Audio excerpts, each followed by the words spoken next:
temos mais uma edição da rúbrica Iniciativa Empresarial, que pretende, recordando, dinamizar junto de uma comunidade de potenciais empresários, testemunhos que possam ajudar a estimular o vosso caminho, o vosso percurso empresarial.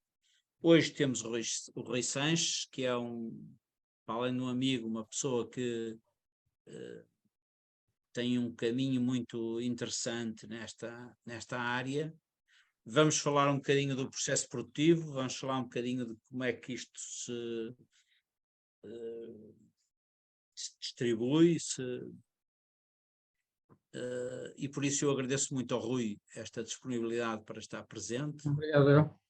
Nós normalmente iniciamos por uma coisa que é uma apresentação. Eu acho sempre que muito melhor do que eu, o nosso convidado consegue dizer melhor o que é que foi o seu caminho, o que é que foi o seu percurso, e por isso eu pedi ao Rui que nos dissesse que experiência é que o Rui tem vivido e o que é que tem sido este percurso, em especial nesta área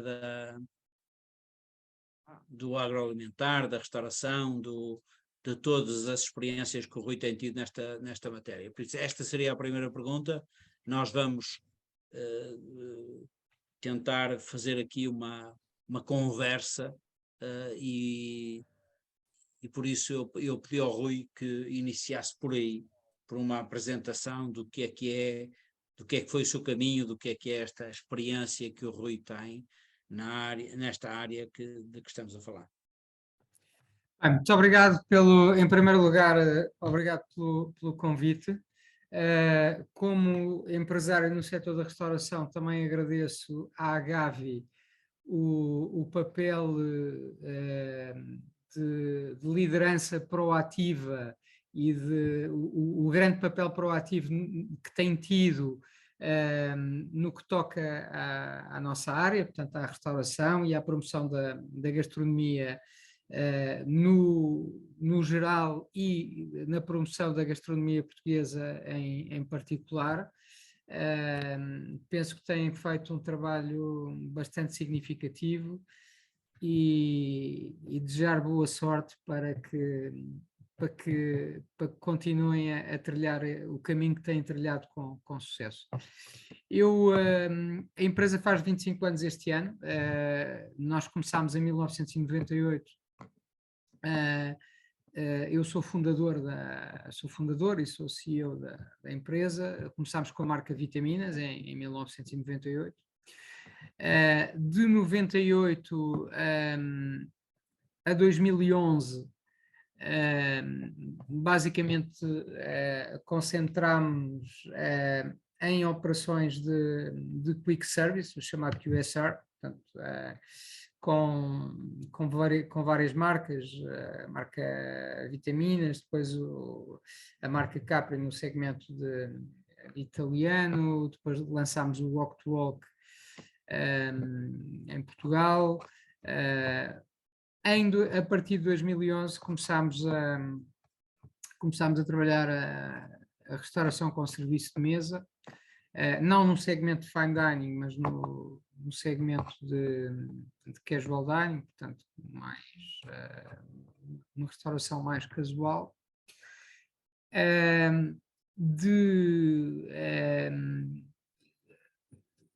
Entretanto, na altura já tínhamos cerca de 50 restaurantes de restauração rápida. Depois, em 2015, começámos a trabalhar o projeto do Alma. O Alma abre em 2016. Foi a nossa primeira experiência de fine dining. Começa logo por correr muito bem. O Alma ganha a primeira estrela Michelin cerca de 14 meses depois da abertura. 2 anos depois ganha a segunda estrela Michelin. e nós começámos a criar e a estruturar a operação de fine dining de uma forma mais, passo o pleonasmo, de uma forma mais estruturada, e nos últimos anos, enfim, temos focado muito na expansão de fine dining, com várias marcas, enfim, com a continuação do projeto do Alma, com o Rocco, com uma marca, um restaurante que lançámos o ano passado em Lisboa, que é o Brilhante, de cozinha clássica, no segmento steakhouse com a sala de corte. Adquirimos o Tavares também há 4 anos, há 5 anos, depois coincidiu com a pandemia, e estamos neste momento a trabalhar no projeto de reabilitação do restaurante para voltar a abrir e a devolvê-lo ao país. É o restaurante mais antigo de Portugal e é o 7º restaurante mais antigo do mundo, portanto temos essa carga sobre nós. E há 2 anos, o primeiro exercício completo foi o ano passado, o casual dining e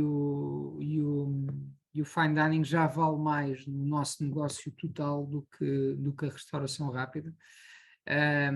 Foi um marco intencional, porque foi uma estratégia pré-definida. Não deixa de ser uma curiosidade, porque raras são as empresas que começam num negócio, se reposicionam e trocam não de negócio, mas não de negócio, mas de segmento. Quer dizer, nós não trocámos na realidade, mas hoje em dia já o casual dining e fine dining já vale mais no negócio global. E pronto, penso que respondi de certa forma à primeira pergunta. Muito bem. Rui, focando um bocadinho no nosso tema, nós estamos a falar do processo produtivo, estamos a falar de alguma desmaterialização do processo produtivo. Neste caso, estamos a falar de restauração, neste caso estamos a falar de... O que é que vale a pena destacar num processo produtivo como este? O que é que nós estamos a falar também para uma comunidade de jovens empreendedores, de pessoas que estão a começar, e eu diria assim, para um jovem, por isso, para alguém que esteja a começar, e centrando-nos no processo produtivo, o que é que o Rui achava que poderiam ser orientações, guidelines, enfim, premissas para que um jovem pudesse iniciar uma atividade empresarial nesta área, e temos alguns que nos vão ouvir e que gostariam de saber do seu testemunho. Bem, o negócio agroalimentar e turismo, enfim, é uma das grandes forças da economia do nosso país, não é? Recentemente até saíram dados relativos ao primeiro trimestre que validam que já passámos 2019, valemos 12,2% do PIB, e falando a nossa empresa tem como ADN ser uma startup ainda hoje, mesmo com 2.700 colaboradores, continuamos com o espírito de startup, e eu acho que essa é uma das razões pela qual reconhecidamente temos equipas tão competentes, e porque na realidade a empresa nasceu do zero em 1998 e hoje em dia continua-se a viver muito o espírito de empreendedorismo no dia a dia. E esse empreendedorismo também reflete-se hoje na quantidade de projetos que temos a decorrer na área da desmaterialização de processos e da economia circular, Alguns projetos são, de certa forma, transversais. Quase todos os departamentos têm, desde operações, gastronomia, manutenção, qualidade, todos os departamentos neste momento têm projetos a decorrer a nível no que concerne à desmaterialização de processos e digitalização e economia circular. Há meia dúzia deles que posso destacar, por exemplo, a nível de gestão do sistema de HACCP, estamos a utilizar uma tecnologia que ilumina a utilização de registros em papel e que permite a consulta dos registros através da web, desmaterializa processos, aumenta a eficácia, partilha de uma forma mais rápida a informação e torna o processo muitíssimo menos burocrático e mais rápido e e que elimina todos os registros em papel, que tradicionalmente acompanham o negócio desde sempre. Portanto, em primeiro lugar, destacava a gestão do sistema da HACCP, que neste momento é totalmente digital. Temos também um projeto que estamos a implementar, um sistema de impressão de etiquetas para a gestão da produção. Um dos temas que vocês desafiaram a falarmos neste webinar era a questão da produção. Temos um sistema de impressão de etiquetas que permite minimizar a quantidade de consumíveis que cada restaurante adquire, reduzindo também os tempos necessários para a realização destas tarefas. Estamos neste momento a desenvolver uma pequena cozinha central que permite garantir as produções necessárias de algumas tarefas que de certa forma, sendo centralizadas, ganham qualidade, nomeadamente produção de caldos e molhos e outras tarefas bastante repetitivas que consomem bastante tempo nas cozinhas e que são fáceis de embalar e transportar, sendo elas em temperatura ambiente ou refrigeradas. Isto minimiza o número de encomendas, produtos, faturas existentes em cada unidade, de certa forma até a pegada carbónica, na medida em que ficamos com as entregas desta matéria-prima centralizadas numa cozinha central. É uma unidade ainda de pequena dimensão, que nos vai permitir testar aquilo que, em nosso entender, ganhamos qualidade. Ou seja, não é nada cujo volume seja muito grande. Aqui a opção até, muito honestamente, é mais ganho de qualidade do que propriamente uma melhoria de base económica. Estamos, por força das alterações da legislação, que são muito bem-vindas, estamos também a redefinir a gama de descartáveis de forma a minimizar o número de referências de embalagens disponíveis para takeaway. E, enfim, este projeto é um projeto bastante complexo, porque nem tudo pretendemos ter existe no mercado. Tivemos que desenhar muita embalagem e desafiámos, de certa forma, muitos dos nossos fornecedores com pequenos projetos que estamos a tentar alargar dentro da empresa. Mas pronto, o objetivo é redefinir a gama de descartáveis, enquadrá-los além do obrigatório por lei, e minimizar o número de referências para facilitar processos. Do ponto de vista gastronómico, algo que está no nosso ADN e que já fazemos, diria, desde o primeiro dia, mas que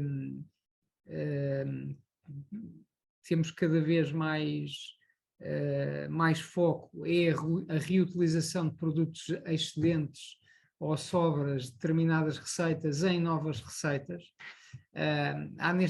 Temos neste momento projetos muito engraçados. Cascas de legumes e de frutas incorporados em coquetéis no bar. São projetos muito desafiantes também a nível gastronómico, que exigem rigor no desenho dos menus, mas que são desafiantes para as equipas e, além de minimizarem, obviamente, o desperdício e a redução de custos, que é o objetivo principal. Em todas as marcas, nas 23 marcas que temos, desenvolvemos cartas sazonais, no mínimo 2 cartas por ano, 2 menus por ano. A utilização de produtos sazonais permite a produção de pratos com custos inferiores. O respeito pela sazonalidade é uma premissa também importante que o cliente mais valoriza, e a utilização dos produtos de época, de certa forma, até a nível nutricional, é fundamental, e temos a missão também de educar o cliente. Depois, a aposta na transformação digital em termos globais, é muito difícil nós nesta meia hora conseguirmos eu consegui fazer um resumo, porque todos os departamentos neste momento têm projetos de transformação digital a decorrer. Os recursos humanos, por exemplo, estão com um projeto fantástico, que vai desde da gestão digital dos horários, com inteligência artificial para o planeamento dos horários hora a hora. Esse software permite carregar despesas de colaboradores, despesas feitas em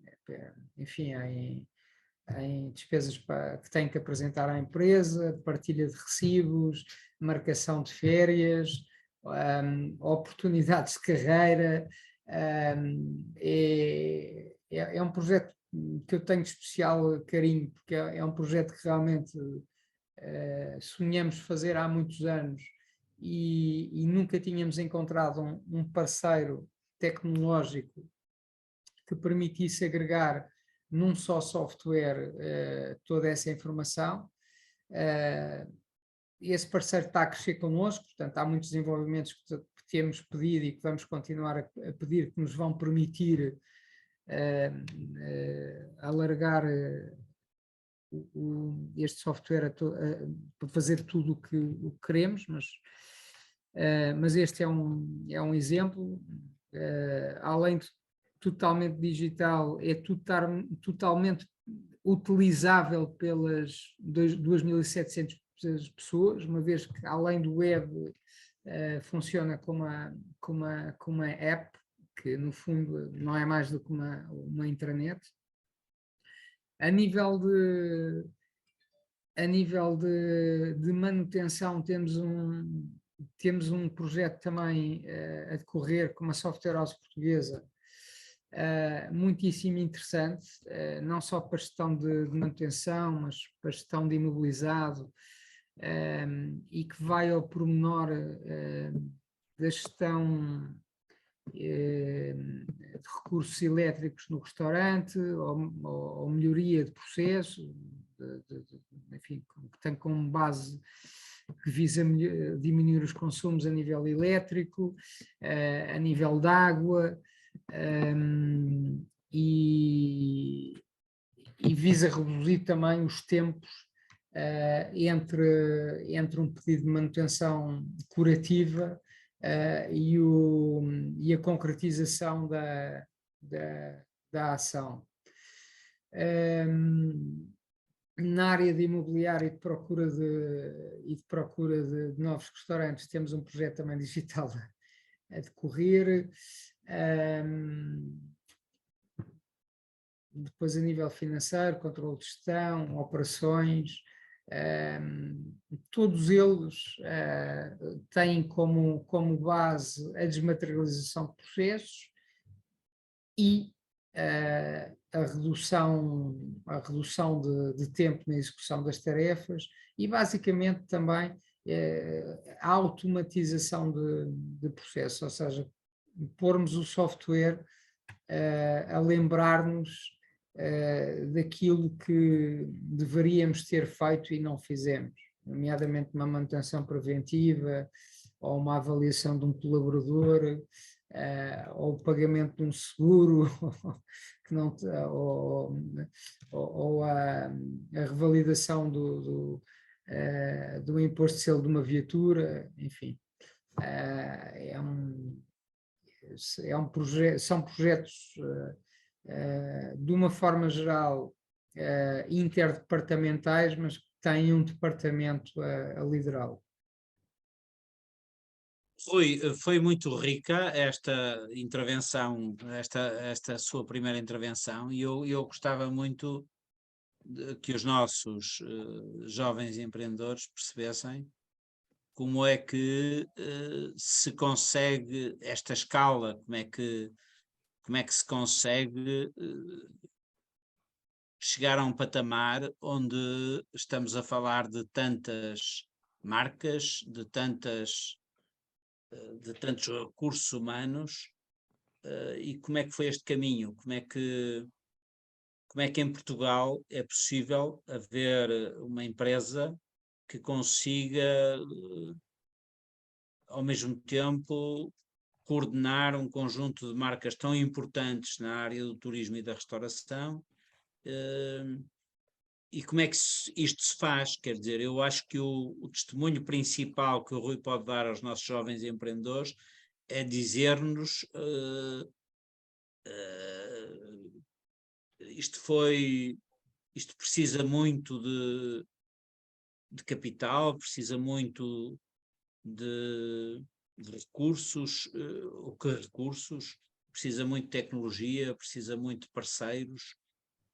Qual é o segredo deste Rui Sanches, que está tão, apesar da pandemia, conseguiu este milagre de agregar tantas marcas, e hoje nos aparece aqui como uma referência nesta área da restauração e do turismo, aproveitando uma dinâmica que Portugal tem, e por isso o que eu gostava é que nos dissesse, não é qual é o segredo, é quais são as pedras, qual é o caminho, não é? Porque é este testemunho que nós queríamos que os nossos jovens empresários que nos ouvem pudessem perceber. Bem, como alguém já disse, e muito bem, o segredo é 99% de transpiração e 1% de inspiração. É necessário muito... A empresa vem do zero, e é necessário muitíssimo trabalho para diariamente conseguirmos superar todos os desafios que temos. Em segundo lugar, é necessário vivermos o que fazemos de uma forma totalmente apaixonada. Eu tenho muita sorte, porque tenho muita vontade de me levantar todos os dias às 6 da manhã, porque adoro o que faço. Adoro o que faço. Muitas das decisões que tomamos não têm muita racionalidade, são totalmente de coração. Mas eu acho que também é importante nem tudo serem números e fazermos aquilo que acreditamos que, como clientes, gostaríamos de vivenciar, de viver, não é? de experienciar. Muitos dos restaurantes que fizemos, para não dizer todos, nascem de uma necessidade pessoal de achar que faz falta um restaurante como este. Portanto, isto aconteceu com o Vitaminas, aconteceu o Vitaminas, já agora, por curiosidade, eu fui atleta de competição, fiz remo de competição e obviamente quando abandonei a modalidade, sou licenciado em gestão, tenho pós-graduação em marketing, comecei a trabalhar e comecei a ter uma vida mais sedentária, engordei 10 quilos, fui a uma nutricionista e prescreveu-me uma dieta que eu percebi que na restauração tradicional não conseguia fazer. O Vitaminas nasce de uma necessidade pessoal e ao mesmo tempo necessidade pessoal essa que veio preencher uma lacuna que identifiquei no mercado.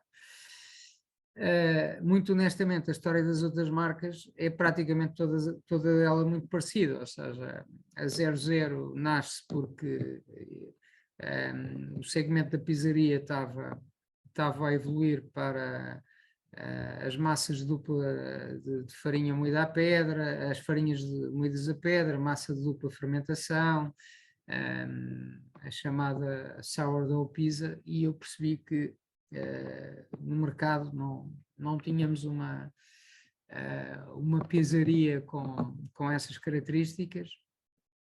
Curiosamente, isto até foi antes de ter rebentado a moda do sourdough no pão.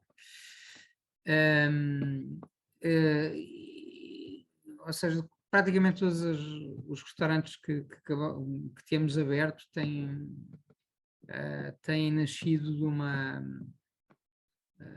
necessidade pessoal e de certa forma de uma lacuna que identificamos no mercado, ou seja, o segmento até pode existir, mas tentamos ser o first mover e fazê-lo de uma forma que o mercado não conhece, pelo menos em Portugal. O segredo é muito, muito, muito, muito trabalho. Esse é mesmo o grande segredo, é trabalharmos apaixonadamente naquilo que realmente gostamos e depois, obviamente, termos ótimas equipas. Eu acho que conseguir nos rodear das pessoas certas é uma premissa fundamental para o sucesso. Eu acho que a otimização dos processos, a aposta na transformação digital, obviamente que é importante, e quem está a começar do zero tem a grande vantagem de uma forma mais democrática e mais acessível, porque há aplicações e softwares hoje para praticamente todos os problemas que temos, com muita qualidade e baseado no software as a service, portanto, sem grandes investimentos iniciais, coisa que não acontecia num passado bem próximo, há meia dúzia de anos isto não acontecia, portanto, nós hoje, de uma forma muito barata, conseguimos experimentar um software durante 6 meses e percebemos se o caminho é realmente aquele. Agora, eu acho que a aposta na transformação digital é consequência das vendas, não é? Porque se nós não vendermos e não tivermos um negócio que faça sentido e que tenha mercado,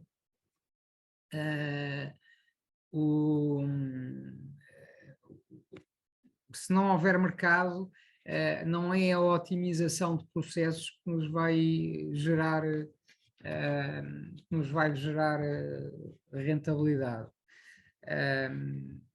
e eu acho que a aposta na transformação digital, como disse, hoje tem a grande vantagem de de estar muito mais acessível, de uma forma muito mais barata, para quem está a começar, e haver uma panóplia de softwares que realmente nos vem ajudar não só a resolver os problemas, como a repensar o negócio. Mas não há gestão de custos, não há otimização de processos, se o negócio não fizer sentido. Eu lembro muitas vezes uma, uma história de um amigo meu, que montou um restaurante para vegetarianos com 200 lugares, com 200 lugares sentados numa cidade que tinha 180, numa cidade em Espanha, até de alguma dimensão, mas que só tinha 180 vegetarianos. Quer dizer, partiu do pressuposto, partiu do pressuposto que todos os vegetarianos da cidade vinham almoçar e jantar ao restaurante todos os dias para, de certa forma, lhe rentabilizar o negócio. Claro que isso não aconteceu, não é? Porque a cota do mercado era infinitamente mais baixa, mas nós temos sempre que perceber se o negócio, o produto, o serviço que estamos a desenhar, se realmente tem mercado ou não. Há muitos projetos que até vão ter mercado daqui a meia dúzia de anos, mas que hoje não têm. E é importante sermos o first mover, sermos o primeiro operador de um determinado segmento ou de um determinado nicho de mercado. É muito importante sermos o primeiro, mas é preciso também percebermos quanto é que essa liderança do mercado nos vai custar. E eu acho que muitas vezes temos que desenhar a nossa oferta, os nossos produtos, os nossos serviços de uma forma um pouco mais generalista para conseguirmos atingir o público-alvo que está em construção e que se calhar não existe hoje, mas que vai existir daqui a 2 ou 3 anos. Portanto, é muito importante o trabalho, é muito importante a equipa, e é muito importante trabalharmos de uma forma muitíssimo apaixonada e séria e rigorosa em tudo o que fazemos. Eu hoje em dia tenho a grande vantagem, que é uma grande vantagem, temos uma ótima equipa e, portanto, eu faço trabalho basicamente em pormenores, estou muito mais preocupado, como eu costumo dizer, com o copo de vinho que vamos ter num determinado restaurante e na toalha, do que propriamente em questões mais burocráticas. E tenho a grande vantagem de me sentar nos nossos restaurantes na qualidade de cliente e conseguir avaliar diariamente os nossos restaurantes, não só na ótica de empresário, de restaurador, mas como na ótica de cliente. Rui, acho que foi muito rica a sua intervenção, mas gostava a propósito dela, e para tentarmos aproveitar aquilo que é a sua experiência para as experiências dos outros, perguntar-lhe o que é que, nesta dinâmica que é a alimentação do futuro, por isso os alimentos do futuro, que é que hoje vemos há pouco dava um exemplo desta questão de Espanha e de como é que se pode estar desfasado entre uma proposta, entre uma oferta e uma procura. Aquilo que lhe perguntava era Portugal, que tem um turismo que voltou a ser radioso e por isso que volta a justificar uma aposta muito grande na nossa restauração e etc. Mas as tendências, esta alimentação do futuro, como é que a vê? Que é que um empresário como o Rui tem que antecipar? É muito mais comida regional, é muito mais restaurar a autenticidade de um país como Portugal para uma oferta que é cada vez mais da procura de experiências genuínas e naturais do destino que se procura, ou ao contrário, se isto é massificar aquilo que é a oferta mais universal, e por isso apostar nas cevicheries, apostar nas pizzarias, apostar no conjunto de marcas que já estão a nível mundial proclamadas e aceites pela maioria da população. O que é que acha que é evidente que isto tem a ver com o perfil do turismo que vai existindo em Portugal, mas também temos que antecipar o futuro e perceber que futuro é este e para onde é que o Rui acha que estes jovens empreendedores que nos ouvem devem evoluir, não é? Se para uma cozinha mais regional e mais autêntica, se para uma cozinha mais universal, mais instalada, mais próxima daquilo que as pessoas que estão, os turistas que estão em todo o mundo procuram. Portanto, nós não somos fundamentalistas, temos um projeto, bem, o Alma é um porta-estandarte da modernização da cozinha portuguesa, não é? Nós sempre achamos que a nossa missão no panorama gastronómico era modernizar o leitão, modernizar o bacalhau à Brás e na realidade são esses os pratos que tornaram o restaurante conhecido e reconhecido e todo o nosso trabalho na linha gastronómica do Alma anda à volta da cozinha portuguesa, com uma perspectiva autoral, como é óbvio, porque é esse o nosso desígnio. Relativamente à cozinha portuguesa, temos um projeto muito bem sucedido neste momento aqui em Lisboa, que é o Pica-Pau. Fizemos um restaurante de cozinha tradicional portuguesa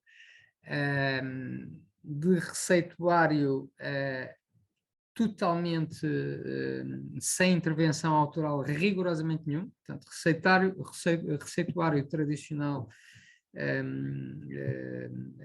sem alteração nenhuma. As alterações obviamente que fazemos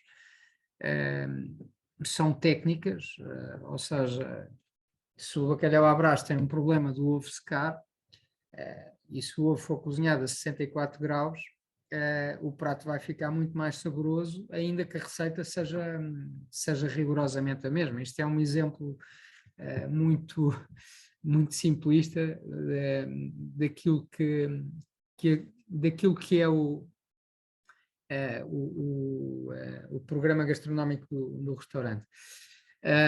O receituário tradicional português é fantástico, tem que ser respeitado e tem que continuar a ser modernizado. Portanto, seguramente eu acho que isso é o futuro, é o presente e o futuro da alimentação e da restauração em particular.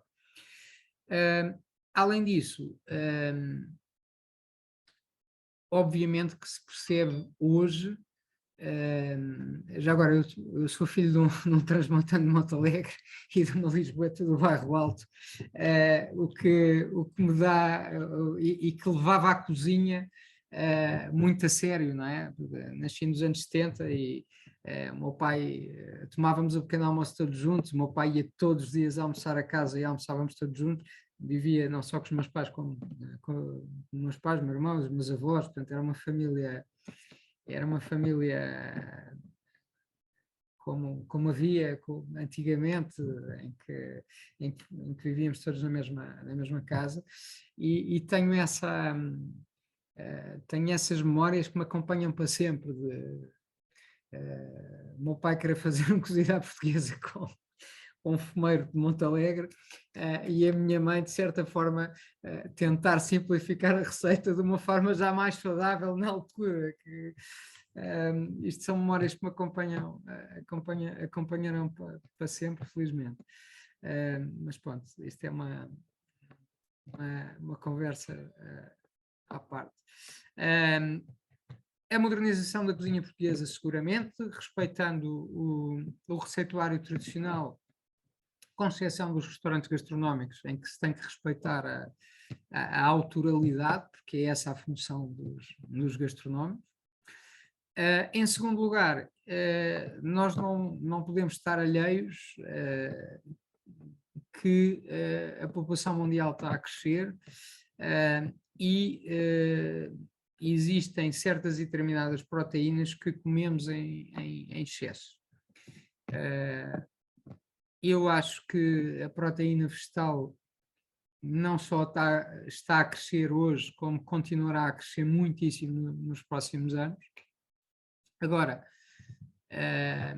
enfim, todos nós, na carta dos restaurantes, hoje em dia, temos que atender a variedíssimos públicos, porque se não o fizermos, na realidade, não estamos a respeitar o cliente. Enfim, não digo dietas mais restritivas, mas aquilo que faz sentido, enfim, ter uma opção para celíacos, ter uma opção para vegetarianos, ter opções sem lactose, isso é fundamental, porque significa que estamos do lado dos nossos clientes e não estamos a inibir a visita desses clientes aos nossos restaurantes. Enfim, eu acho que isso é tão importante como pensarmos na acessibilidade para a mobilidade reduzida. Eu acho que, enfim, é totalmente diferente, mas na realidade é o respeito que temos que ter pelo cliente. Mas eu acho que, enfim, haverá seguramente muitas tendências que nos acompanham todos os dias, umas mais sem sentido, outras com mais sentido, mas eu acho que de uma forma geral a substituição de alguma proteína animal por proteína vegetal não acho que seja uma moda. Eu acho que é algo que todos nós nos temos que consciencializar e, de certa forma, é algo que nos tem acompanhado na construção das cartas em todos os ciclos de novos menus que estamos a fazer. Obviamente temos um projeto muito bem sucedido nessa área, que é o Honest Greens, e que veio comprovar que a procura existe e que a necessidade do cliente existe. Tudo isto tem que ser acompanhado de uma forma, a meu ver, não fundamentalista, de uma forma progressiva e, no final de contas, com sabor. Porque, como em todos os outros restaurantes, se nós não tivermos uma boa experiência a nível de sabor, conforto, serviço, relação preço-qualidade, enfim, tudo aquilo que nós sabemos como na qualidade de clientes, não vamos voltar. E eu acho que o respeitar todas estas procuras, às vezes fala-se muito de novas procuras. Eu acho que esta em particular não é uma nova procura. O Vitaminas nasceu há 25 anos e, de certa forma, já era essa procura. O Vitaminas até podia ter morrido por ser um projeto muito antes de tempo, mas se calhar não foi, se calhar a procura já existia. E eu, com todo o respeito por todas as dietas mais restritivas, até porque eu acho que de uma forma geral todos nós, quando abusamos um bocadinho, fazemos tempos parciais em que temos alguma restrição para nos equilibrarmos, não é? Eu acho que as dietas mais restritivas são opções pessoais e, portanto, temos que, opções pessoais ou opções de saúde que as temos que respeitar. Mas eu acho que a diminuição do consumo de proteína animal e o aumento do consumo de proteína vegetal é algo que nos vai continuar a acompanhar durante muitos e longos anos. Outra questão que felizmente eu vejo hoje ser mais estrutural e menos conjuntural é a questão da alimentação funcional. Eu vejo que a alimentação saudável era muito sazonal, estava muito ligada a dietas, porque as pessoas iam para a praia e tinham que perder 1 quilinho, 2 ou 3, ou os que fosse. Eu hoje não vejo o cliente tão preocupado com dietas, felizmente.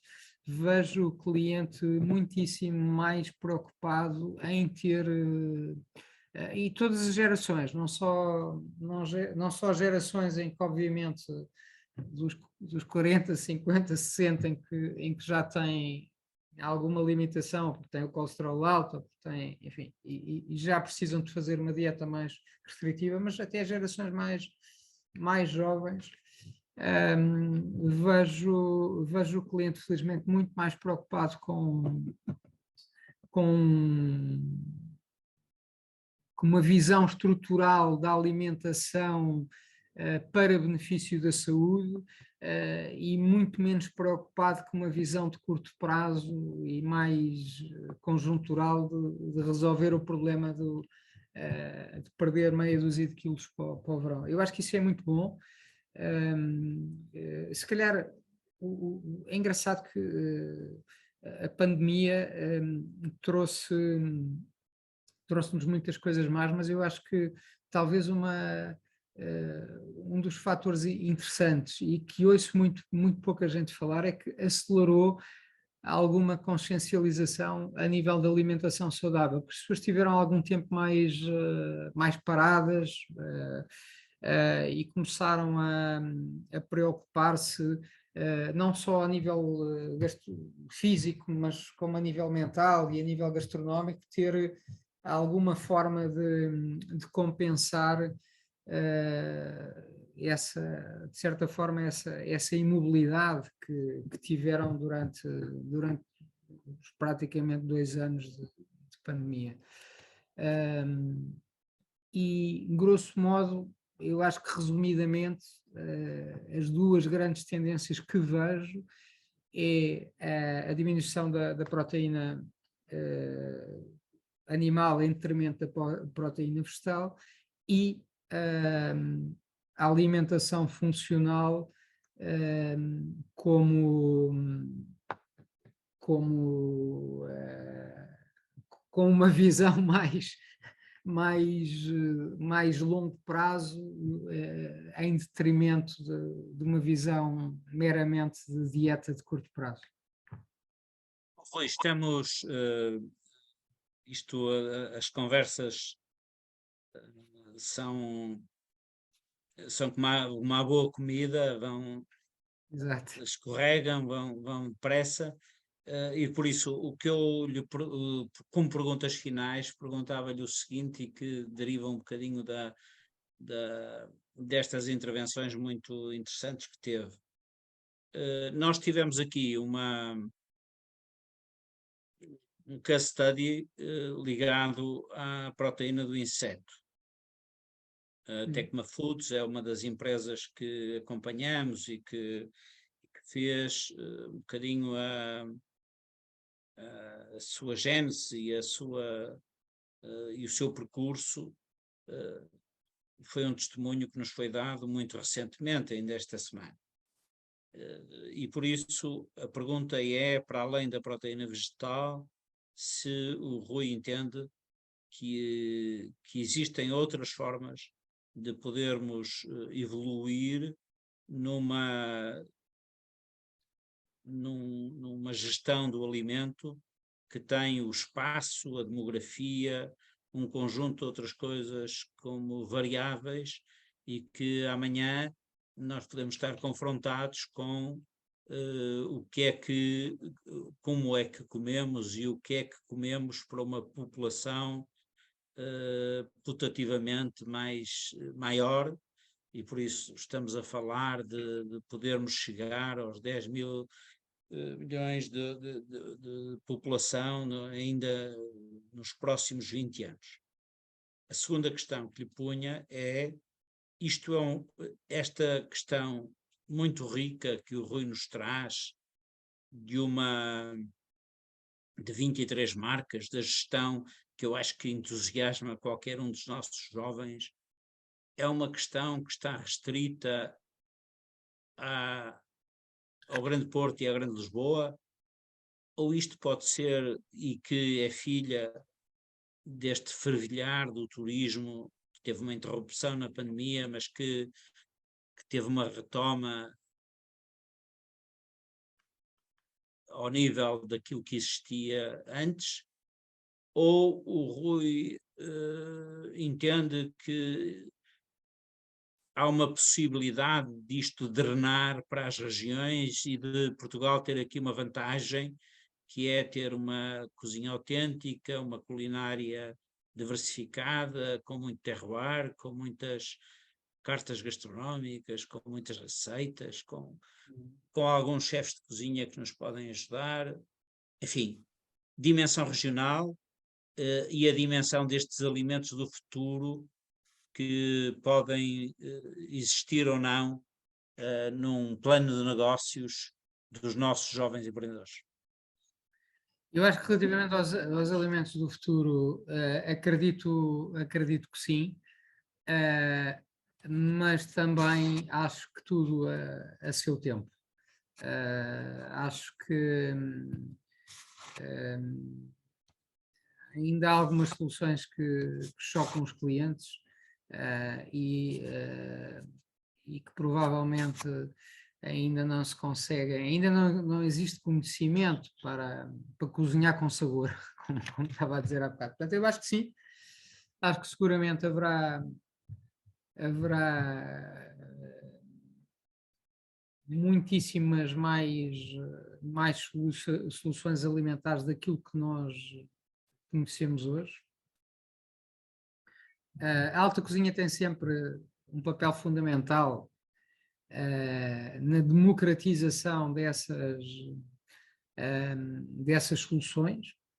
Portanto, as plantas halófitas são um bom exemplo, não é? Que neste momento a alta cozinha enfim, recuperou, porque já eram plantas utilizadas, não é? Mas nos últimos anos menos, e a alta cozinha recuperou, e eu acredito que o facto dos chefes mais conceituados estarem a utilizar certas e determinadas matérias-primas acabam por abrir mercado e de certa forma democratizar a utilização dessas matérias-primas. A resposta é sim, haverá seguramente outras soluções que temos hoje e que são pouco utilizadas ou que ainda não conhecemos hoje, mas acho que tudo a seu tempo. Relativamente à segunda pergunta, eu acho que todos nós sabemos hoje que uma das grandes forças do Porto é o Douro, que uma das grandes forças de Lisboa é a Sintra, Cascais, um dia mais tarde a Comporta. Eu acho que os destinos turísticos de maior dimensão terão que ter sempre alguma não, terão que ter sempre oferta que valha ao turista, seja ele interno ou internacional, o destino. E por isso eu acho que os números provam também aquilo que os hotéis e aquilo que o turismo fora dos grandes centros urbanos tem crescido nos últimos anos, felizmente também acelerado pela pandemia, é um facto. E eu acho que o que todos nós procuramos com essa evasão quando saímos dos grandes centros, obviamente experiências mais simples, mais voltadas para a natureza, conhecer a gastronomia local, conhecer os vinhos locais, conhecer toda a matéria-prima local, seja ela azeite, flor de sal, arroz, enfim. Temos a vantagem de ser um país penso que ainda somos o quarto país do mundo com mais produtos certificados, pelo menos há pouco tempo éramos. E ainda ontem vi com muito gosto que temos um novo IGP, que é o alho da Salveira da Graciosa. Temos esse grande património gastronómico a nível nacional que temos que dar a conhecer. Temos know-how, temos temos pessoas muito boas, somos, além de hospitaleiros, eu acho que nós hoje evoluímos muito a nível turístico, a nível gastronómico, porque temos muito mais jovens qualificados em todas as áreas. O setor passa uma crise grande de falta de mão de obra a nível mundial, mas eu penso que, comparando com muitos dos nossos concorrentes, estamos muitíssimo bem.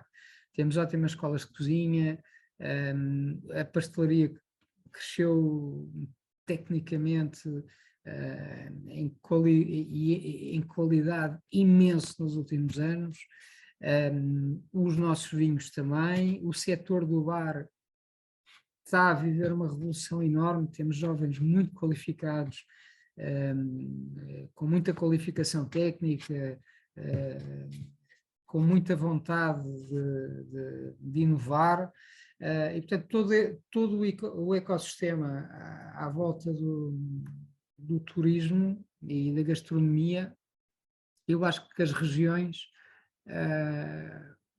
ocupam um papel fundamental naquilo que é até a divulgação de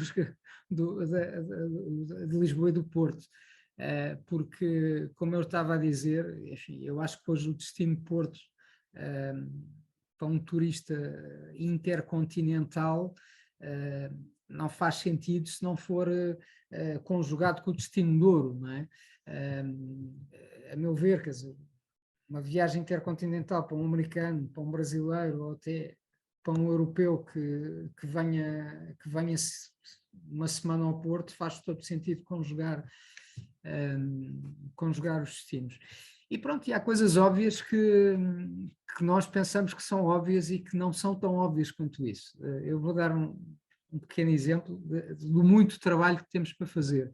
Há bem pouco tempo estava a fazer um cruzeiro no Douro e um americano, comecei a falar e que até era relativamente conhecedor da nossa gastronomia, perguntava se o Douro também fazia vinhos de mesa. Quer dizer,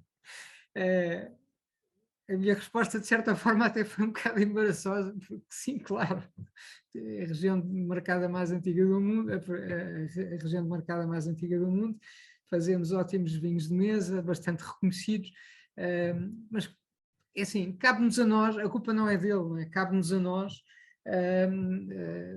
agentes, agentes da gastronomia, do turismo, até como portugueses, dar a conhecer o bom que fazemos. E, e nem tudo o que é óbvio para nós, na realidade, quem nos visita conhece. Mas sim, as regiões, eu acho que são a principal força do nosso país. E vejamos como é que a gastronomia italiana se internacionalizou, e basta constatar como é que a gastronomia francesa se internacionalizou, grande parte das vezes com pratos regionais. Muito bem, foi um grande gosto termos o Rui Sanches como convidado. Obrigado. Deixou-nos aqui imensas pistas para podermos explorar. Não é em vão que o Rui representa tantas marcas, que coordena tantos recursos. Ficaram aqui ideias que eu acho que podem ser aproveitadas pela nossa comunidade empresarial, quer ao nível do que é a nossa gastronomia, do que pode ser a sua disseminação regional, do que podem ser os tais alimentos de futuro com que falávamos com o Rui. Rui, muito obrigado por este Obrigado, bocadinho, e também obrigado a todos os que nos ouvem. Até uma próxima, muito obrigado.